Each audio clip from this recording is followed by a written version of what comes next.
خدایا خود را بشناسم. کتاب خاطرات از ادبیات شناس و نویسنده شهیر تاجیک زنده یاد رسول هادی زاده. تهیه و صدا رامین هادی زاده.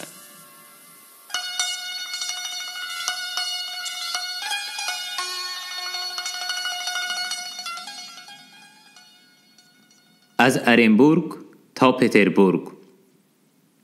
در بین حجت‌های ارشیو سیاست بیرونی روسیه سندهای بسیاری به نظر رسید که مأموران سیاسی و حربی ارنبورگ در موضوع مناسبت‌های بخارا و روسیه به حکومتداران پتربورگ نوشته بودند. از این نامه‌ها نتیجه حاصل می‌شد که فرستادگان امیر پیش از پتربورگ چند مدت در ارنبورگ اقامت می‌کردند. تا سالهای 70 قرن 19 ارنبورگ در مرز جنوبی امپراتوری روسیه قلعه حربی و شهری واصله با قزاقستان و آسیای میانه بود. حجت‌های ارشیو مسکو به تردید دلالت به آن می‌کرد که در ارشیوهای ارنبورگ عاید به سفارت‌های امیری بخارا و مناسبت‌های سیاسی و تجارتی دو کشور سندهای مهم نگهداری می‌شود. آخر تابستان سال 1964 فرصت مساعد دست داد و به ارنبورگ سفر کردم. در مهمانخانه مرکز شهر جای گرفتم و روزی دیگر در ارشیو ولایتی ارنبورگ به کار سر کردم. گواهی دلم و تخمینهای قبلی از چشم داشت من بارها افزونتر بود. هم در تفصیل سفر الچیان بخارا، هم در خصلت و کردار شخصی اعضای هیئت سفارت، هم در مناسبت‌های آشکار و پنهانی تاجران بخاری مقیم ارنبورگ به مناسبت‌های روسیه و بخارا و کذا مواد نهایت فراوان و جالب پسی هم کشاده می شد. و سند و حجت‌ها در دوام زیاده از 100 سال و جز کارمندان ارشیو کسی دست نرسانیده است. 10 روز بی تنفس این مواد را می آموختم. اطلاعات پر ارزش و تا این دم نامعلوم را در دفترها ثبت می کردم. قسم دیگر را در ماشینکه چاپ کنانیده می گرفتم. همزمان با مواد ارشیو مسکو و شرافت حجت‌های ارشیو ارنبورگ دوره نهایت مهم، مرکب و تقدیرساز مردم ما به زبان درآمد. اکنون همت و کوشایی، زحمت و خودفدایی لازم بود که آنچه تاریخ میگوید به طریق علمی تحقیق و تألیف گردد و در صحیفه های قصه ها و داستان و رمن ها به لباس بدیعی درآید. دیرتر این همه واقعه و اشخاص تاریخی در دو رمن من تصویر و منعکس گردید. در روزهای استراحت و ساعتهای فارغ از ارشیو ارنبورگ را تماشا می کردم. بیشتر به تاریخ شهر تعمق می کردم.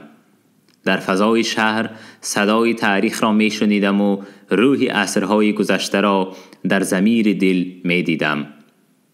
تصویر سحرآمیز و پرجلای پوشکین در قصه دختر کاپیتان همیشه پیش نظر بود.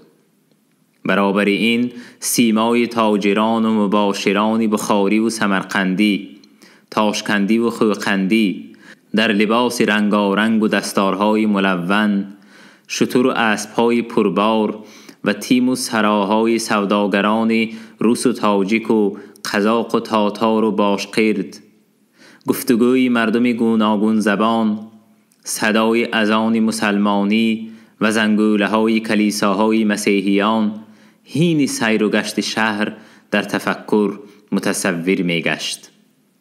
این شهر جنگ‌های خرابی آور و کشتارهای مدهش را ندیده است.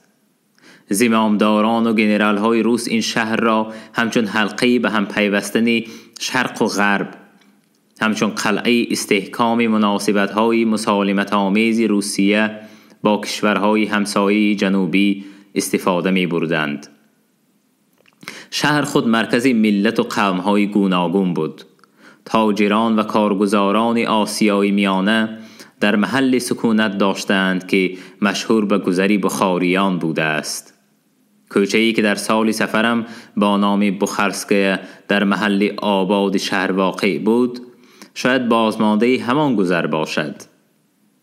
حولی‌های کوچه طرح بناهای شرقی را محفوظ داشته بودند. از سفر ارینبورگ با یک جهان تأثرات بازگشتم.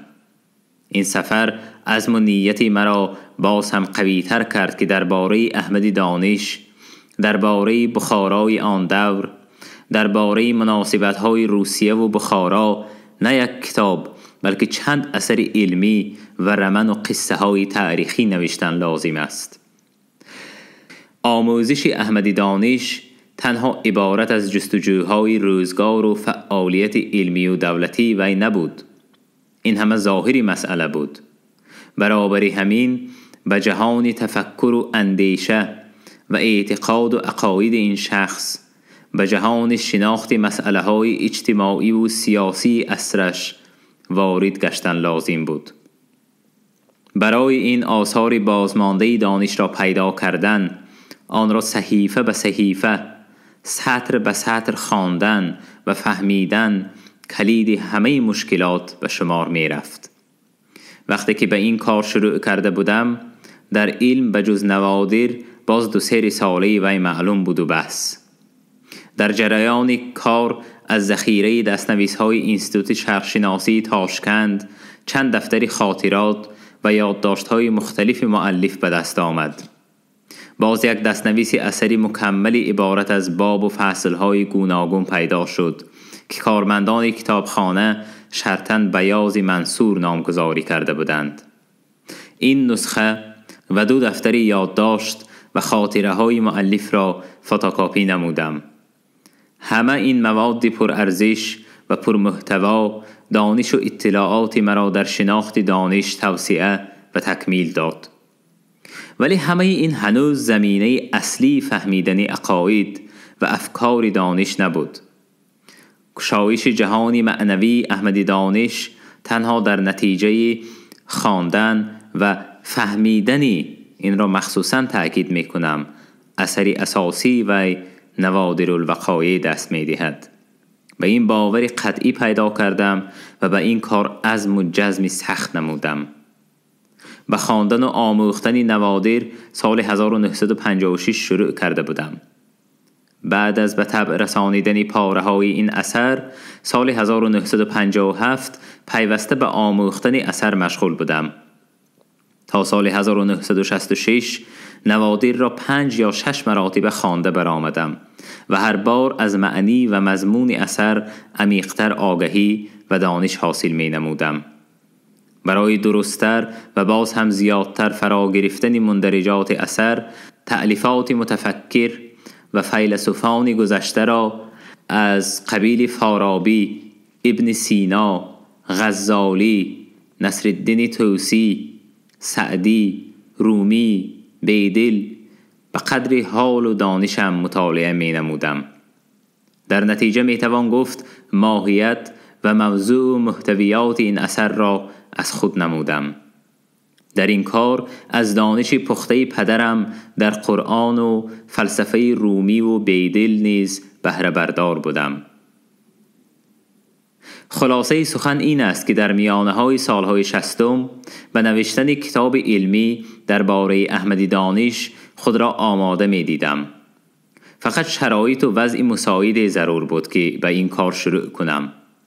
بعد از آن که آخر سال 1965 شادروان عبدالغنی میرزای پیشنهاد نمود که تحقیقاتی در ادبیات قرن 19 انجام داده‌ام را در شکل رساله دکتری تألیف نمایم، از تحقیقات زیاده از 15 سالم به خلاصه آمدم که موضوع رساله دکتریم حتما باید احمدی دانش و دوره نوین ادبیات تاجیک مربوط به نام این نویسنده و متفکر باشد. در رشته علمی احمدی دانش و نوادر او را 2 نفر عالم نامدار ما آموخته بودند: اکادمیک ظریف رجبوف و اکادمیک علاءالدین بهاءالدینوف. من با رساله های دکتری آنها در این موضوع سالهای تحصیل اسپیرانتور شناس بودم. دیرتر با این عالمان آشنا شدم و طرحی دوستی و برادری بین ما گسترده شد. ظریف رجبوف اصلا از تاجیکان خوجند بود. وی در تاشکند تحصیل علم نموده، در همانجا در رشته تدقیق و آموزش ادبیات و جنبشی به اصطلاح جدیدیزم کار میکرد و در این ساحه دانشمند نمایان ازبک بود. سال 1948 رجبوف با امر دل و دعوت بابا جان غفوروف به وطن اصلی تاجیکیش بازگشت. بعد از تشکیل دانشگاه نخستین تاجیک، رکتور این دانشسرا تعیین گردید. بعد از تشکیل اکادمی، رجبوف به عضویت آن انتخاب شد و چندین سال سرپرستی انستیتوت تاریخ و بعد راهبریت شعبه علم‌های اجتماعی اکادمی را در عهده داشت. رجبوف اثرهای علمیش را به زبان روسی تألیف می‌کرد. در اول سال دومی به استالیناباد آمدنم با خواهش نشریات و التماس غایبانه رجبوف کتابچه او را از روسی به تاجیکی گرداندم. در جریان کار چند بار با رجبوف ملاقات اتفاق افتاد. عالم نامدار و رکتور دانشگاه به این جانب با حسن توجه مناسبت می‌کرد. از همینجا بین ما دوستی و برادری برقرار شد تا آنجایی که گاها مرا به محفل‌های خاصه خود دعوت می‌کرد و به دوستان و مهمانانش با احترام معرفی می‌نمود. بعد از چاپ شدن کتاب اولین مجموعه آثار دانش، مناسبت دوستانه وی به این جانب زیادتر شد.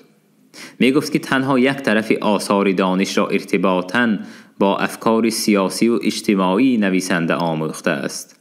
اقرار می شد که وی نوادر را از اول تا آخر نخوانده است و این کار را باید جوانان کنند. ظریف رجبوف درباره افکار و فعالیت دانش چند کتاب و مقاله تألیف نموده است. همچون متفکر و خادم پیشقدم دولتی توجیه نمودن شخص دانش از طرف عالم نامدار و کمونیست سنجیده شده برای اعتراف گردیدن احمد دانش در جامعه شوروی اهمیت کلان داشت. بنده این را قدرشناسی می کردم. به مناسبت جشن 60 سالگی رجبوف درباره ارزش این رشته فعالیت علمی وی مقاله نوشته بودم. ظریف رجبوف به جز آموزش و تبلیغ دانش در تشکیل و چاپ تاریخ 5 جلده خلق تاجیک، تدریس تاریخ در دانشگاه و تحقیق تاریخ مدنیت و معارف دوره شوروی با موفقیت کار میکرد. و زمانی رسید که وی با اصرار و تشویق همسرش یهودی زن یک بار خانه پرشکوه خود را به کوارتیره مسکو عوض نموده به آن شهر کوچید. بعد از این اشتراک و ثمره کارهایش در علم جمهوری سست شد. از بعضی رفیقان می شنیدم که خود وی هم در مسکو جدا از وطن و محیط علمی دلتنگ و دلگیر است. بار آخر با او سال 1986 در مسکو ملاقات نموده بودم. به خانه‌اش تلفن کرده یک نسخه خوبی نوادر را برای فتوکپی از وی به امانت خواستم. موافقت کردیم که در نزد کتابخانه لنین همدیگر را می‌بینیم. در ساعت مقرر آمد، کمی صحبت کردیم. می‌دیدم که شتاب دارد. گفت که در خانه همه به کار می‌روند و نگهبانی نبیره‌ها در ذمه اوست. رفت. در چهره رنگ پریده و قامت خمیده‌اش آثار پیری و بیشتر عکس دلتنگی و تنهایی نمودار بود. بعد از 1 سال درگذشته است. از فوت وی دوستان و شاگردان و اهل علم دیرتر خبردار شدند. شنیدم و به روحش فاتحه خواندم و بس. در آموزش و تحقیق احمد دانش، دانشمند فیلسوف علاءالدین بهاءالدینوف نیز حصه گذاشته است. تدقیقات او را در آموزش و تبلیغ دانش همچون فیلسوف و متفکر معارف پرور هنوز در سال 1951 در کتابخانه انستیتوت فلسفه اکادمی SSSR خوانده بودم. بعد از بازگشت به دوشنبه با این شخص آشنا شدم. هرچند ملاقات و همنشینی نسبتاً کمتر واقع می شد، اما بین ما رشته دوستی و احترام وجود داشت. بهاءالدینوف شخصی نهایت ناطق و صاحب بلاغت، به روسی و تاجیکی خوب سخن می کرد. آدم تیز و نهایت جسور و دلیر بود و در زمان حاکمیت مطلق ایدئولوژی کمونیستی تاریخ فلسفه دوران اسلامی تاجیک را زنده کرد. فیلسوفان جوان را به آموختن آثار فلسفی گذشتگان دلیر نمود. مکتب فلسفی او و مخصوصاً کتاب پرارزشش در تاریخ افکار فلسفی تاجیکان دایره تحقیقات و مسئله‌های مهمترین آموزشی میراث فکری گذشته ما را گسترش داد. به نام شادروان گذاشته شدن پژوهشگاه فلسفه و حقوق اکادمیا نشان اعتراف خدمت‌های اوست در رونق و رواج علم فلسفه تاجیک. بهاءالدینوف در احوال و آثار دانش همچون فیلسوف کتاب مخصوص تألیف نکرده است، اما در تاریخ فلسفه ما و خلق‌های SSSR داخل گردیدن احمد دانش به توسط پیشنهادات و تشویق همین کس صورت گرفته بود. سال 1969 در مسکو در موضوع احمد دانش و ادبیات دوره او در تردد دفاع بودنم را شنیده خیلی شاد شد. وعده کرد که حتما به روز دفاع رسیده می آید و اگر ضرور افتد به صفت اپننت رسمی برآمد هم می کند. همین طور هم شد. بابا جان غفوروف از آمدن بهاءالدینوف به شورای علمی انستیتوت شرق شناسی خرسند شد. بعد از تمام شدن مجلس دفاع، بهاءالدینوف و باز چند دوستان دیگرش را به کابینت دعوت نموده قدح‌های شراب ناب آورد. حتی برای خاطره عکاس را دعوت نموده از این ملاقات عکس‌ها برداشت. چندی از این عکس‌ها حالا چون خاطره لحظه خوب زندگیم در دست من است. پیش از دفاع بهاءالدینوف در مهمانخانه نمایندگی تاجیکستان جا گرفته بود. بنده هم با همسرم در آنجا بودم. بیگاهی‌ها در خانه بهاءالدینوف با شوکت نیازی از صحبت شیرین و گفتارهای رندانه و لذت می گرفتیم. ولی حس می کردیم که بهاءالدینوف بیماری دارد و می خواهد بعد از دفاع در بیمارستان کرمل برای معالجه خواب کند. روز 17 ژانویه او را تا بیمارستان کرمل سابق دچه استالین گسیل کردم. در راه فهمیدم که بیماری جدی دارد. این بیماری بعدتر زیادتر شد. در اثر همین بیماری بهاءالدینوف 2 فوریه سال 1970 در دوشنبه در سن 59 سال این جهان را پدرود گفت. رحمت الله علیه.